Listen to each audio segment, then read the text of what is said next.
Eu ia iniciar esse vídeo pedindo desculpa, porque hoje é dia 19 de agosto, a última sessão, onde eu finalmente fui diagnosticada. Quinta e sexta sessões foram no dia 2 de agosto, uma terça-feira.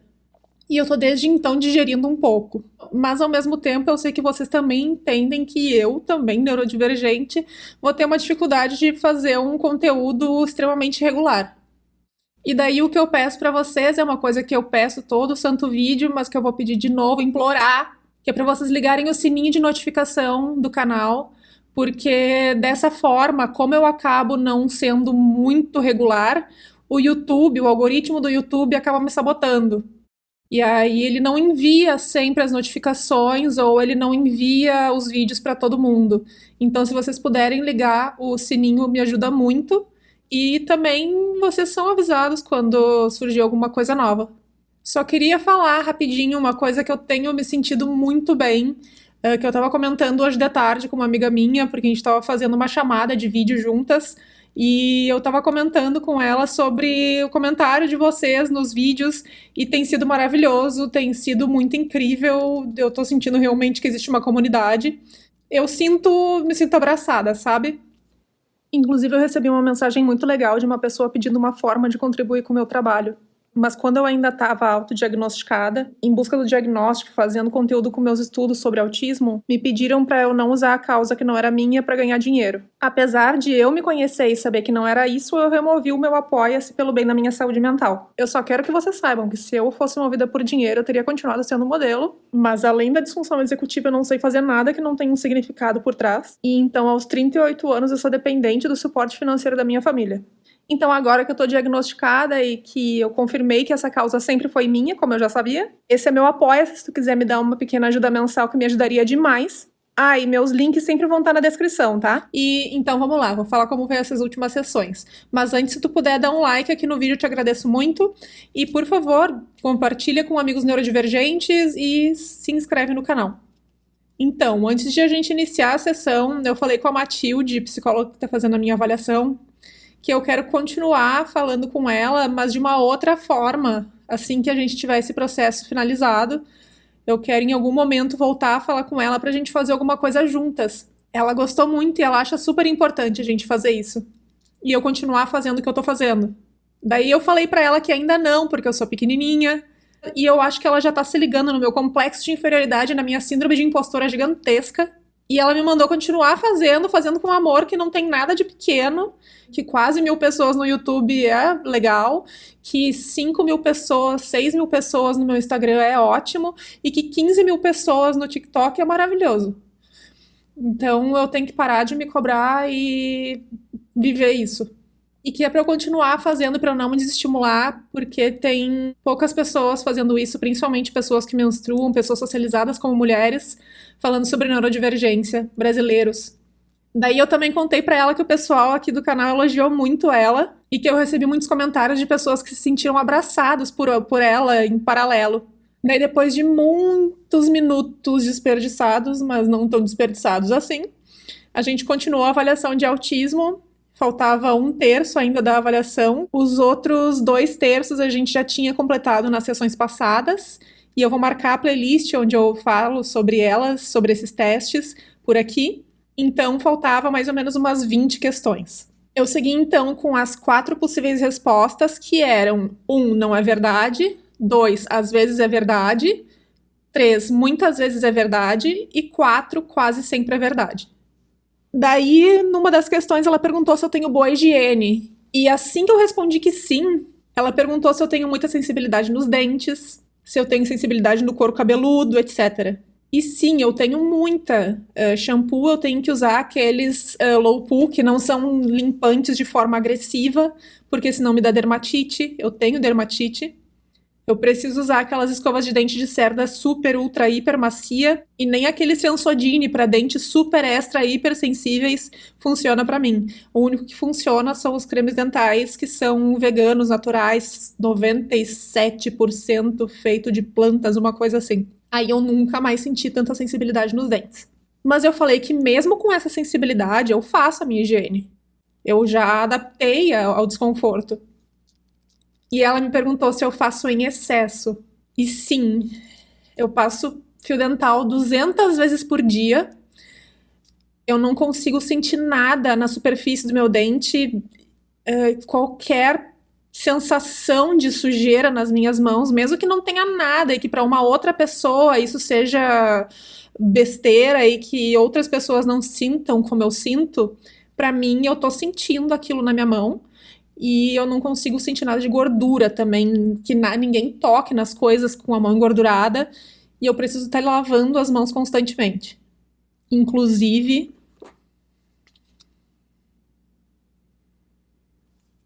Daí ela me falou que sim, que o extremo oposto, que ter uma higiene obsessiva também é bastante comum.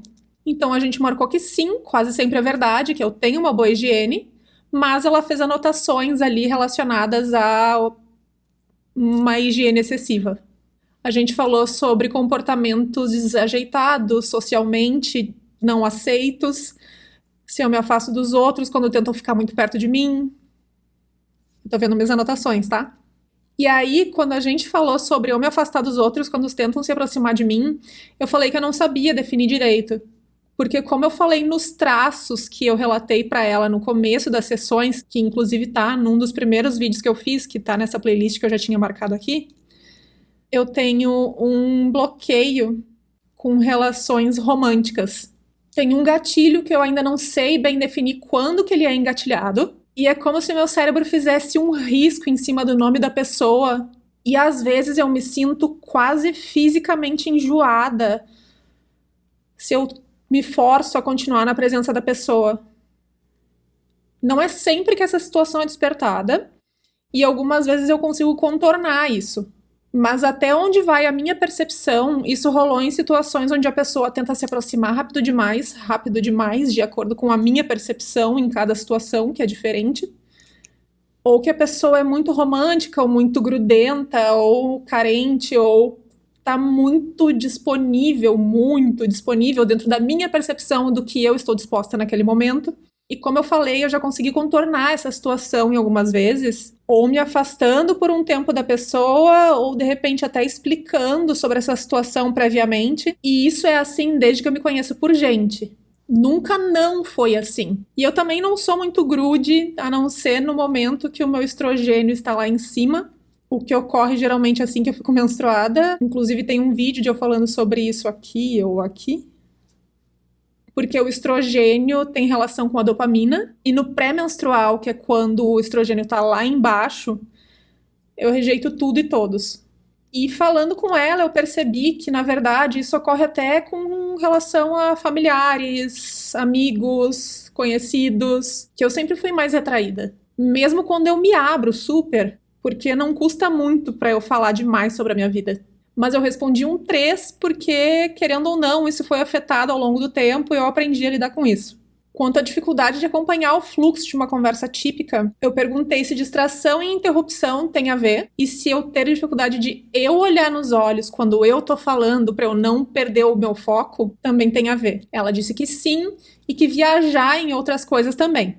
Aí eu falei que 3, porque eu não estava muito confiante, sem querer colocar 4 nas questões, porque eu sempre achei que 4 é demais, porque parecia muito definido. Daí ela me lembrou que não dá pra gente contar com as conversas que a gente tem com pessoas neurodivergentes ou pessoas que têm pensamentos parecidos com a gente, mas eu insisti no 3, pensando um pouco mais, porque hoje em dia eu tenho meus truques e eu me viro um pouco melhor. Daí tiveram 2 perguntas diferentes, porém iguais. Se eu tenho dificuldade de me relacionar com membros da minha família e se eu tenho dificuldade de me relacionar com pessoas que não são da minha família. Eu falei que desde pequena eu tenho dificuldade de comer na mesa e eu não consigo ser uma pessoa muito carinhosa, nem com as pessoas da minha família. Mas ao mesmo tempo, pensando em todos os membros da minha família, parece pra mim que eu tenho mais dificuldade de lidar com membros da minha família do que com outras pessoas. Mas daí eu lembrei que eu também tenho muita dificuldade de nutrir amizade, de corresponder, e aí eu falei que 3 muitas vezes é verdade nas 2. Quanto a eu saber lidar com a mudança de humor das pessoas, eu falei que sim, que eu até tenho uma empatia bem desenvolvida, e ela falou que não é bem isso, que a questão é se alguém mudar de humor, eu vou achar que é comigo. Eu vou achar que eu fiz alguma coisa de errado pra essa pessoa? Eu vou mudar quando essa pessoa mudar de humor? Eu acho que a pessoa tá assim por causa minha? E a resposta é sim, 100% das vezes. Aqui sim a síndrome de impostora podia atuar e tirar da minha cabeça que eu sou dona, proprietária, sócia, graduada, PhD da culpa do que os outros estão sentindo. Mas eu gosto de criar coisas na minha cabeça. Mas eu fiquei em dúvida do que responder porque oi rigidez, eu não conseguia interpretar a palavra lidar, não da forma que eu deveria. E aí eu coloquei menos do que eu acho que deveria, mas ela tá ligada. Sobre hiperfoco, bastante balanceado, porque sim, eu hiperfoco demais nas coisas, mas tem a parte TDAH que gosta de variar às vezes o que eu tô focando e se distrai também. Então, ela também fez anotações em relação à interferência do TDAH. Daí teve uma pergunta que ela achou que eu tava com medo de não dar autismo e que eu tava querendo diminuir ou aumentar alguma questão. E eu falei pra ela que não, que é justamente o contrário. Que eu tava o tempo todo lutando contra uma parte interior minha que tava tentando diminuir todas as pontuações. Isso por causa da síndrome de impostora. Daí ela me deu um puxãozinho de orelha carinhoso e me disse que não adianta eu tentar sabotar o teste, porque as coisas que eu tô falando se encaixam. Se encaixam com todo o meu histórico. Inclusive, tudo aquilo que não encaixa, ela me fala, aqui não tá batendo. E aí a gente repensa. Daí, em relação também a tomar decisões e escolher as questões, se não me engano, foi por causa disso, eu falei que eu tenho muita dificuldade de tomar decisões. E ela falou, isso é o quê? E eu falei, não sei. E dei uns risinhos de nervoso. E ela ficou ali parada, com uma cara de estátua, pra ver se eu me dava conta. E nesse momento eu já tava tensa, rindo de nervoso, já implorando pra ela me responder o que que era. E aí ela falou, autismo.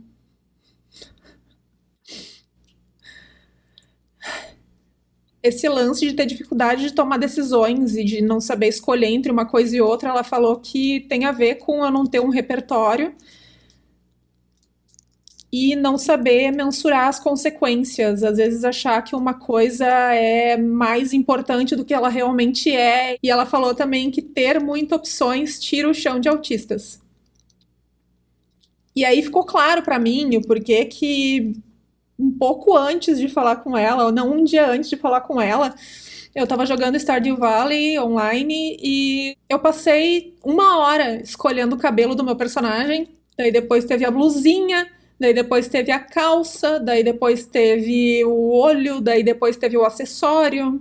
Eu passo semanas, meses escolhendo um produto que eu quero comprar e eu não compro.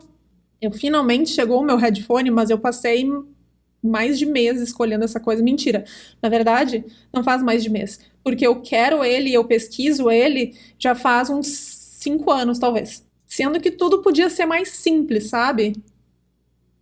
Daí, todas essas coisas que eu ia falando, ela ia anotando. E aqui, por algum motivo, ela me falou que essa testagem abrange outras questões e que ela estava reconsiderando o TDAH. Aí eu tremi na base de novo.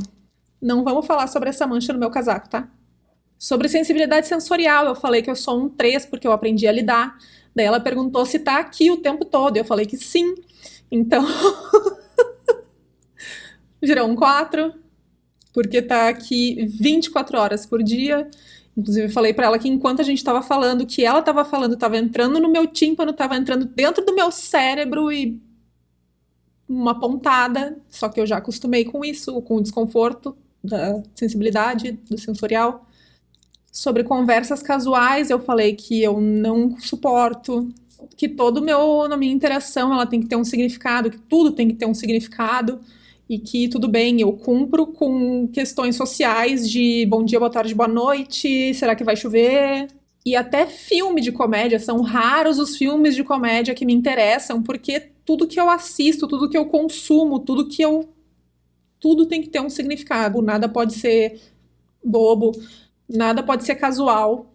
Uma das poucas bobices que eu amo e vejo é Friends, que é o meu conforto e que eu vejo, revejo, revejo, revejo. Já deve ter visto, sei lá, mais de 50 vezes, do início ao fim, as 10 temporadas. Sobre as minhas expressões faciais serem mais sérias, eu acho que sim.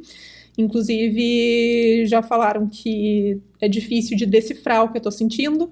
Mas, apesar disso, eu também aprendi a mascarar e ter sido modelo também me ensinou feições e... enfim. Em relação a rir em momentos inapropriados, eu falei que 2. E ela falou, você acabou de fazer isso. Aí, quando ela me apontou isso, eu ri novamente. E ela falou que toda vez que eu tô nervosa, eu rio de nervoso ou desconfortável. E aí eu me liguei o que a pergunta queria saber, porque mais uma vez eu tava sendo rígida demais. E aí sim, eu comentei que eu uso o humor, o sarcasmo, quando eu tô desconfortável. Eu faço piada até com depressão. E aí ela falou que no nível 2 e 3 de autismo, isso aparece de forma bem mais marcada, isso por causa do controle inibitório. E que em nível 1 isso aparece mais ou menos assim como eu demonstro. Em algum momento eu falei que eu estava em dúvida entre o 3 e o 4, porque o 4 me parece definitivo demais, que eu estava interpretando o 4 como sempre e não como um quase sempre. A pessoa é tão rígida que precisa de uma alternativa extra, um 5, para conseguir responder que é o número 4. Comportamentos repetitivos, eu obviamente falei que sim, bem alto. Mesma refeição todos os dias, mesmo roteiro todos os dias, mesmo comportamento repetitivo do meu corpo, das pernas balançando para me... não sei o quê. E sobre discursar para ser entendida e não responder as coisas de forma direta, eu comecei a dar risada e ela começou a dar risada junto e ela falou que já tinha respondido por mim. Sobre o tom de voz, sobre falar alto sem perceber, eu falei que não, que inclusive eu percebo que o meu pai faz isso e que eu acho até o meu tom de voz às vezes muito baixo. E ela falou que sim, em alguns momentos eu altero bastante meu tom de voz, então pelo jeito sim, eu altero a voz e não percebo. Mas essa eu marquei uma pontuação baixa. Vem, bebê. Vem por aqui, vem. Por aqui. Tadinho. Vai. Em relação à fala monótona, ela falou que eu tenho uma fala mais acelerada só, e eu falei que sim, que eu acho que eu não tenho uma fala monótona, que eu tenho até uma boa entonação, que talvez eu tenha aprendido bem isso. Daí teve uma pergunta que falava sobre a objetificação de pessoas, de tipo, se aproximar pelas pessoas pelo seu uso. Só que a pergunta estava bastante mal colocada. Ela mesma me disse, ela meio que refraseou a pergunta, porque estava escrita de uma forma extremamente neurotípica. Ela me falou sobre me aproximar de pessoas que têm um sentido para me aproximar, sobre pessoa X me despertar coisa X, e eu disse que sim, 100%. Eu não consigo me ligar emocionalmente a pessoas muito típicas ou com poucas ideias, com ideias limitadas. E aqui eu não falo de inteligência, tá? Todas as pessoas que estão na minha vida têm um sentido para estarem, têm um motivo para estarem. Essas pessoas me acrescentam. E eu acabo inconscientemente me afastando daquelas que não me acrescentam, naquelas coisas que eu quero ser acrescentada. E isso eu acho que todo mundo faz um pouco. Talvez autistas façam de uma forma mais rígida. E eu entendo que muito neurotípico tem o amigo de balada, que não é aquele amigo que troca altas conversas e que acrescenta realmente de uma forma mais significativa. E talvez para o neurotípico essa coisa de só estar com pessoas que acrescentam em algo para minha vida possa parecer objetificação. Mas para mim não, para mim é só me cercar e manter comigo pessoas que me respeitam, que me inspiram a crescer e que me façam não estar estagnada. E por causa de como o meu cérebro funciona, por causa dos meus interesses muito rígidos, eu não consigo manter o amigo X porque ele é legal de fazer festa. Eu não consigo estar com alguém por estar. Não tem como fazer uma interpretação neurotípica disso e chamar de objetificação. Todo ser humano naturalmente se afasta de pessoas e se aproximam de outras. Ou deveriam, né? Pelo bem da saúde mental de vocês. Pra mim, na minha opinião, objetificação é justamente ter o amigo de balada. Daí teve uma questão que foi sobre eu ter a tendência de me isolar. E, mano, 1, 2, 3, 4 não serve, sabe? Tinha que ter até 20 ali. Daí também teve questões que perguntaram sobre eu ser mais desconfiada que as outras pessoas. Eu falei que sim. ao mesmo tempo bastante boba, mas uma coisa não elimina a outra. Daí a gente acabou a testagem de autismo e foi para DHSD. Ela me mostrou o nome do teste nas folhas e dizia triagem de AHSD. Aí eu já fui afirmando que então esse teste não ia comprovar nada, certo? Afinal, é só uma triagem. Daí ela falou que não é porque diz triagem que eu não sou AHSD e que QI é um dos possíveis testes utilizados para testar AHSD, já que não é todo AHSD que tem QI alto e que é bastante mais complexo do que isso, que envolve outras questões. Relembro que ela é AHSD e Savant e ela tem um QI altíssimo. Daí eu fiquei pensando na definição de triagem no dicionário, que é o mesmo que seleção, separação. E a triagem em um hospital, por exemplo, ela separa uns de outros, seleciona quem vai para a unidade de tratamento X, quem vai para Y. Não é o mesmo que suposição, mas na minha cabeça também não é o mesmo que confirmação. SOS. Me perdoem. Daí eu segui tentando focar no que eu entendi a partir da fala dela, que não é só de inteligências lógicas e de memórias absurdas que se faz a HSD, e que, como ela me falou nas sessões passadas, já tem pessoas que nunca frequentaram uma escola e projetaram cidades no passado. E tem o Messi, que existe a possibilidade de ele ter uma superdotação. E que a Matilde, ela, psicóloga, savant, com QI altíssimo, em dias ruins vai com QI lá embaixo. Mas a minha cabeça seguiu 99% focada na palavra triagem e quociente de inteligência. Então ela me falou que era para eu responder o teste comparando com os demais colegas na época de colégio. E eu falei que eu não lembro das coisas da época de colégio, que talvez eu lembre um pouco mais do ensino médio, assim, mas eu fiz supletivo porque eu fui trabalhar como modelo. E também que na época de colégio eu era chamada de burra, de lenta, e eu sempre me achei muito mediana e repetia a quinta série. Ela falou que eu usasse aquilo que eu lembrasse, e como ela já tinha enxergado algo mais em mim, ela tentou me fazer entender que escolas que ensinam de forma típica dificilmente vão extrair o melhor de uma pessoa atípica. E que não é porque eu tinha dificuldades na época da escola, ou que eu não demonstrava nenhuma habilidade, que eu não seja HSD. Porque tanto o meio que a pessoa se desenvolve, como TDAH e autismo, prejudicam esse desenvolvimento. E a pessoa, então, pode acabar trabalhando essas habilidades só mais tarde, se ela trabalhar. E ela também me falou que isso é super normal dentro do que a gente viu sobre o meu histórico. E quando existe dupla excepcionalidade, ou seja, uma superdotação mais uma deficiência, uma neurodivergência, esses sintomas podem ser facilmente confundidos. E aí também essa pessoa dificilmente é diagnosticada como 2E e nunca tem a possibilidade de trabalhar isso. E os 2E geralmente negam a superdotação, porque são as pessoas que têm outras dificuldades e não conseguem se ver dessa forma. Então eu fui refletindo, pensando nos períodos da minha vida que cabiam a esse teste, e aí eu ia explicando para ela e perguntando para ela se era aquilo mesmo que eu tinha entendido. A gente iniciou falando sobre raciocínio, resolução de problema, aprendizado, vocabulário, e nessa parte eu respondi que só uma pergunta, se não me engano, era acima da média. E aqui eu acredito também que o contexto sala de aula tem um grande papel, mas que também tornava mais difícil de eu responder essa pergunta de forma correta. Onde eu falei que eu possivelmente estou acima da média, pensando no cidadão médio, é nos meus saltos de aprendizado hoje em dia, em mudanças pessoais que eu dou, saltos muito grandes, onde tudo que me interessa eu pesquiso absurdamente, absorvo tudo, modificando quem eu sou, do dia para a noite, modificando valores, modificando noções relacionadas à ciência. E são saltos que vão de, em um mês, acreditar em espiritualidade, misticismo, coisas tilelê, em pseudociências, como signo. Então, no outro, me instruir, modificar completamente, radicalmente meu conhecimento, minhas crenças e começar a criar conteúdos científicos e me entender como ateia.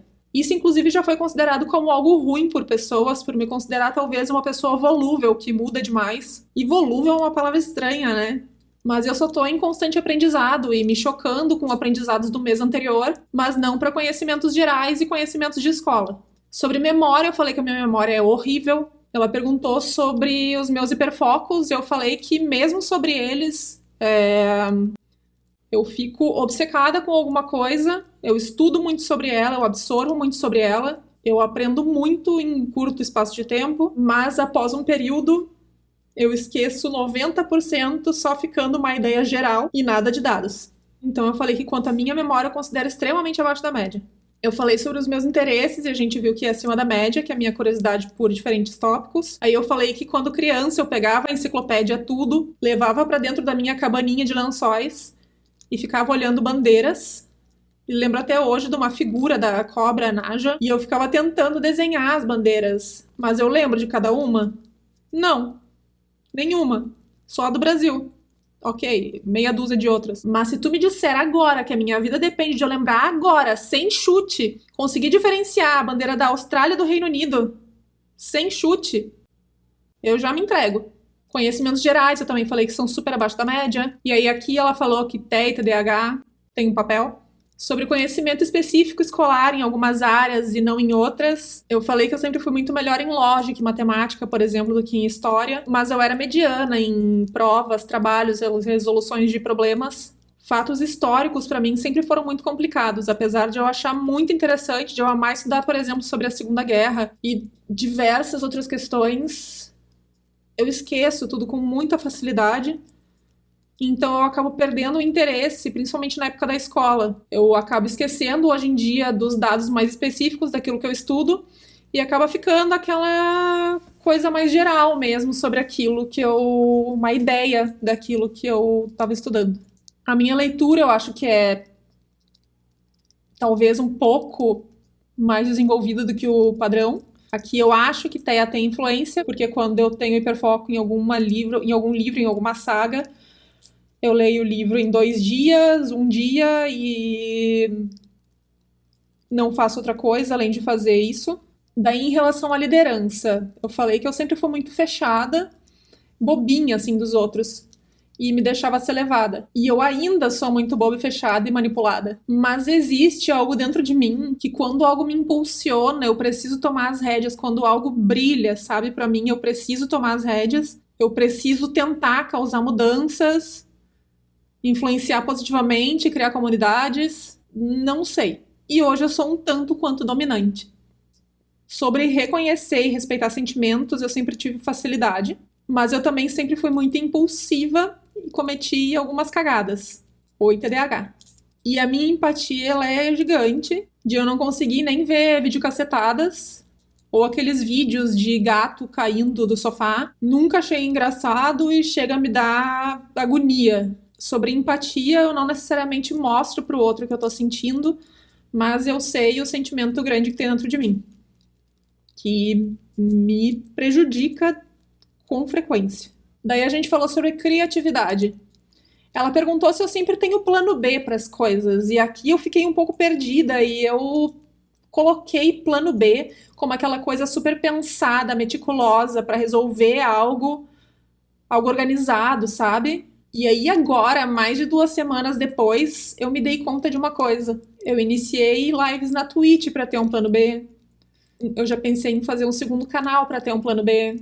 Eu tenho 369 mil projetos na minha vida para se uma coisa não der certo. Não que eu vá realizar eles e conseguir fazer dar certo, mas eu tenho. E a minha cabeça também tá sempre pensando em: e se as pessoas da minha vida que me dão suporte se forem, como eu vou me virar? E aí eu fico planejando coisas também. É um dos motivos de crise. A minha cabeça nunca é aqui e agora. É sempre pensamento no futuro, em algo que pode acontecer, em como eu posso resolver isso de outras formas. E isso não só por uma questão de ansiedade, mas também de criatividade.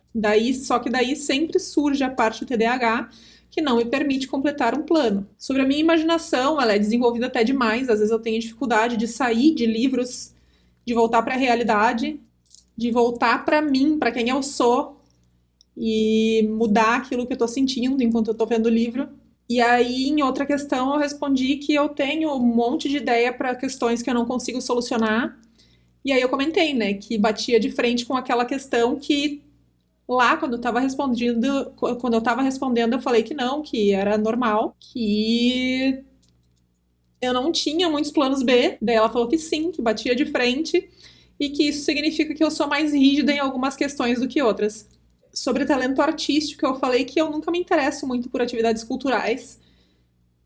Ela falou, mesmo nem no cinema? Eu falei que não, que eu prefiro ver em casa, sempre preferi ver filme em casa, porque em casa eu posso pausar, eu posso fazer xixi, eu posso dar backspace, eu posso voltar na cena que eu quero rever, em alguma coisa que eu vi, em algum detalhe. E aí ela me lembrou que existe cinema em casa. Cuidado com a rígida que estava pensando em passeio cultural, de ir para a igreja do ano X, para o museu do não sei onde. Daí eu me liguei que sim, que eu me interesso por atividades culturais, por arte. E nesse ponto eu já estava rindo escrachadamente da minha própria cara.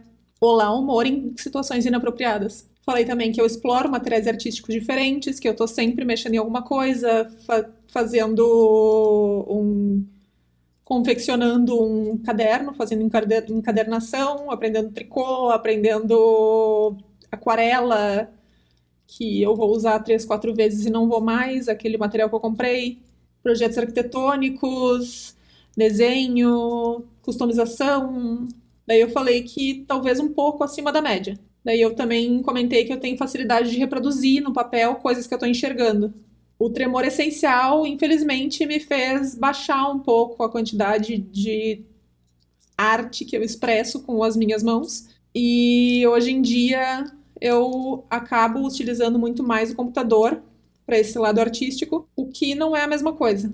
Eu falei também que eu não tenho facilidade com atividades corporais. Aí ela colocou uma pulga atrás da minha orelha e falou que eu já fui modelo. E perguntou se eu tinha facilidade. E a partir daqui eu também lembrei que eu tenho facilidade com dança. Não que eu dance, mas eu tenho facilidade com dança. Mas eu me inibo. Eu tenho uma facilidade inata de colocar o meu corpo de forma artística. E eu não domino nenhum instrumento musical. Mas eu tenho algo nato dentro de mim, ritmo e coisas que eu aprendi, assim, não sei. Eu tenho um tino musical e eu sei que se eu pegasse instrumentos, se eu tivesse oportunidade, se tivesse pego desde pequena, eu saberia tocar vários instrumentos e eu tenho muita vontade um dia de aprender a tocar violino, piano e bateria. Quem sabe um dia. Mas eu coloquei como na média. Porque na hora eu pensei mais no que eu tive oportunidade do que coisas natas minhas. Daí, mais pro final das sessões, ela me pediu um tempo porque ela queria fazer uns cálculos. Como eu tinha dito já antes, nas 2 sessões anteriores, já tinha aparecido a confirmação de autismo com apenas 2/3 do teste. Mas, como ela falou que esse teste podia reavaliar TDAH, eu já estava pensando que podia reavaliar tudo. E tava ali já pensando que, ok, talvez também dê que eu não sou autista e isso possa ser reavaliado. Mas agora, completando a avaliação, ela confirmou que eu sou autista, nível 1 de suporte, e no cálculo breve que ela fez, ela viu que os pontos mais fortes do meu funcionamento são a rigidez cognitiva, a socialização e a comunicação. Eu presumo que no laudo, que ela vai me dar daqui umas 2, 3 semanas, eu consiga ver melhor, mas ainda não sei como é o laudo. Ela comentou que... Ela falou que o meu vínculo se dá melhor com pessoas que têm o pensamento parecido, e a rigidez pega bastante na interpretação, na concatenação de ideias e na compreensão de contextos. E ela me falou que a rigidez também apareceu na testagem de HSD. Inclusive, ela me informou que eu não atingi a pontuação de 2 superdotações por causa da rigidez, mas eu fechei 3 superdotações em liderança, em criatividade e talento artístico, que está junto ao talento psicomotor. E eu cheguei perto de habilidades acadêmicas específicas e o talento artístico é onde eu mais me destaco. Daí eu falei que eu ia ter muita dificuldade de aceitar a HSD e ela me puxou a orelha, que eu preciso. Ela me pediu para respeitar o processo que eu passei e ela me lembrou que triar não quer dizer que a gente não está rastreando ou confirmando. Ela me avisou que esse não é um teste de QI porque TI vai avaliar alguns pontos da inteligência e que existe um comprometimento do meu conhecimento relacionado ao TDAH e à minha memória. Ela usou a palavra feroz para definir o tamanho da minha baixa autoestima, que é relacionada ao TDAH e ao autismo, e ela me falou que eu possivelmente não desenvolvi habilidades mais específicas por causa disso. Eu não entendi se esse por causa disso é por causa da minha baixa autoestima ou por causa de TDAH e autismo, talvez pelos dois. e também pela falta de suporte específico, já que eu não era diagnosticada. Ela falou que eu tenho uma grande capacidade para desenvolver as outras áreas, porque apesar de eu não ter fechado a pontuação para dar superdotação nessas áreas, eu pontuei, quase fechando algumas, e que eu não fiz pontuações baixas. Daí ela falou que eu tenho a possibilidade de desenvolver isso daqui para frente. Tudo vai ser diferente. Você tem que aprender a ser gente. Mas antes ela falou que é para eu dar um trato naquilo que eu já tenho desenvolvido, mas jamais com formas de aprendizado neurotípicas. Ela falou que é muito importante eu trabalhar a minha memória, para eu falar com o meu psiquiatra, para eu ir num neuro, porque a minha memória, o meu problema, a minha falta de memória, que é muito grande, possivelmente tem a ver com traumas de infância, o que é muito comum em autistas. E para assim que eu tiver com o meu laudo na mão, para eu ir atrás de neuro, de psiquiatra, de sei lá o quê. E assim que for possível, realmente vou. Infelizmente, no primeiro momento vai ter que ser com o SUS. Senão, eu vou ter que esperar um tempo para realmente ir atrás disso, porque eu nem sei como é que se faz para trabalhar a memória. Nem achava que seria possível. Ela falou também para eu acreditar mais em mim e no diagnóstico. E ela falou também que existe falso positivo, mas não no meu caso. Porque no meu caso, tudo confirma, tudo bate. E é um processo científico e a lógica vence. Ela me lembrou que primeiro eu trouxe todo o meu histórico, que durou 3 sessões mais ou menos, e que esse histórico encaixou perfeitamente com toda a testagem, com todos os resultados, inclusive nas habilidades. Por fim, ela me falou para eu tratar a rigidez, que ela me atrapalha muito em diversas questões, que é difícil, mas não é impossível. E aí eu agradeci ela demais. Falei que eu me senti extremamente abraçada por ela, que eu me senti amparada o tempo todo e que foi maravilhoso conhecer ela. Ela falou que é para eu me manter e apoiar nesse meu conteúdo, seguir fazendo. Agora, há mais de 2 semanas do diagnóstico, eu ainda tô digerindo. Eu ainda não me sinto autista, o que quer que isso signifique, mas eu já tô mais em paz do que antes.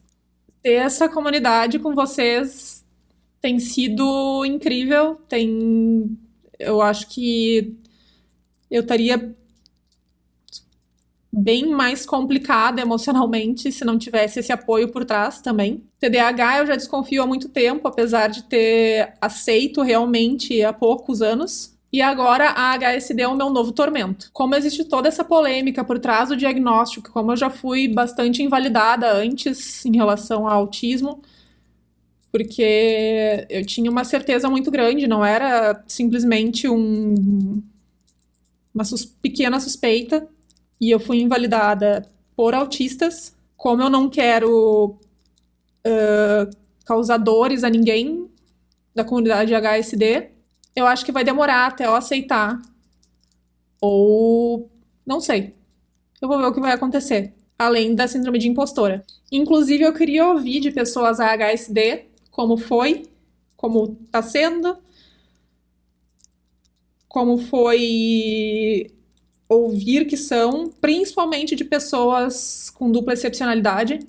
Eu peço desculpa pela minha demora em trazer esse vídeo. Eu, na verdade, demorei muito para acabar de escrever, mas tá aqui. E eu quero fazer um vídeo falando sobre o meu laudo assim que ele chegar. Quem sabe fazer até uma live, se vocês acharem legal, se toparem, pra gente conversar ao mesmo tempo. O que acham? Eu acho que fica legal, fica dinâmico. Mas eu também quero saber de vocês, se vocês acham legal, se vocês participariam. E quanto a eu fazer lives no YouTube, eu tava um pouco intimidada em relação a fazer lives por aqui. E aí eu comecei a fazer umas lives na Twitch, porque lá tem menos pessoas, a Twitch não divulga tanto, a Twitch não impulsiona. Então eu tava fazendo lá pra me encorajar um pouco. Inclusive, obrigada demais aos lindes que me apoiaram por lá. E agora eu acho que eu tô um pouco mais ok pra fazer aqui. Se vocês me derem esse apoio, se vocês acharem legal, se vocês quiserem estar aqui também. E aí eu quero saber se vocês assistiriam numa terça, quarta ou quinta, de repente, de noite, pelas 8. E aí, se vocês acharem que sim, eu coloco uma enquete ou no Instagram, ou aqui na aba Comunidades, que é só entrar no meu perfil e aí ali tem vídeos ao vivo, playlists e tem uma aba que é Comunidades. E aí eu coloco enquete e vocês me dizem que dia que preferem e aí eu marco a live. Daí, assim que eu marcar aqui, aparece para vocês o que é um alívio, uma ajuda para TDAHs, e vocês conseguem marcar para receber notificação. Daí também ajuda muito se vocês clicarem aqui no sininho, porque se vocês clicarem aqui, vocês recebem notificação quando eu colocar para fazer live, quando eu colocar qualquer vídeo aqui. E é um apoio muito grande para mim, porque, como eu falei lá no início, o algoritmo não vai me ajudar muito, porque eu não consigo ter uma frequência muito certinha. E aí, a partir disso, a gente vai vendo e de repente eu fixo um dia na semana para fazer algumas lives de vez em quando, para ajudar os outros TDAHs que, assim como eu, também têm uma memória de ervilha. Ah, e eu achava que não faria sentido, por exemplo, fazer alguma live jogando por aqui. Mas eu acho que eu quero fazer sim, pra gente ter uma descontração, porque não é só seriedade o tempo todo, né?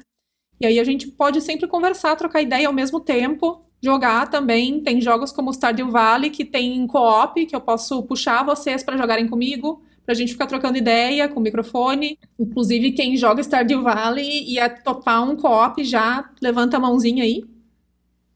E eu descobri que o Open Source da Roller Coaster Tycoon, que é o RCT, OpenRCT 2, tem multiplayer. Só que daí tem um lance. Eu tenho que fazer um servidor. E eu preciso descobrir. Se alguém souber, inclusive, me informa, porque eu não tenho muito conhecimento de TI.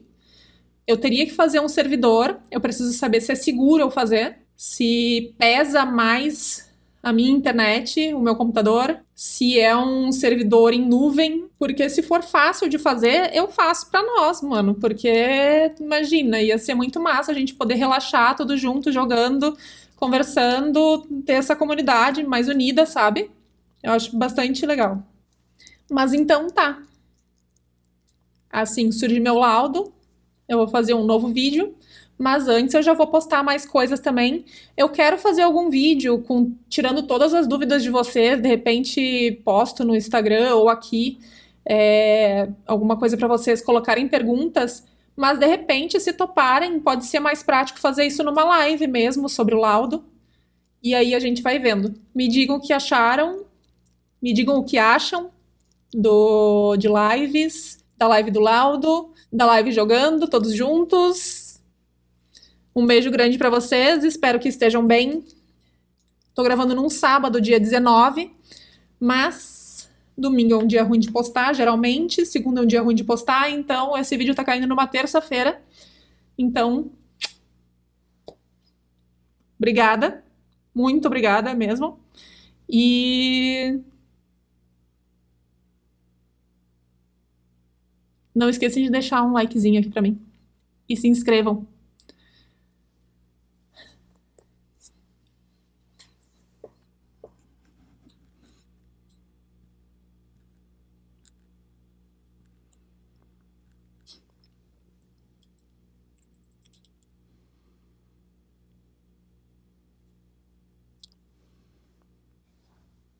Beijo.